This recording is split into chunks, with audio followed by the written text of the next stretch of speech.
পৃথিবীতে যত সফল ব্যক্তি রয়েছে বন্ধুরা, প্রত্যেক সফল ব্যক্তির মধ্যে একটা কিন্তু মিল তোমরা খুঁজে পাবে।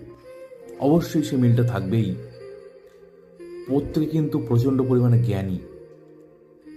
যে যে ক্ষেত্রে তারা সফল হয়েছে, যে যা ক্ষেত্রে সফল হয়েছে, প্রত্যেকটা ক্ষেত্রে তারা কিন্তু জ্ঞানী।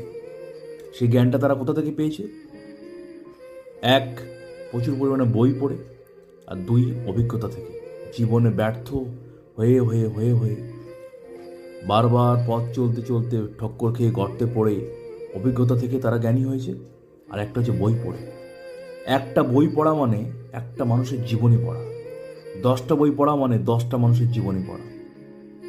তাহলে 100টা বই পড়লে 100টা মানুষের জীবনী, তাদের জীবনের উত্থান পতন কিন্তু হজম করা সম্ভব। তাহলে যত বই পড়া যাবে তত মানুষের জীবনী জানা যাবে, আর ততই কিন্তু সফলতার এক ধাপ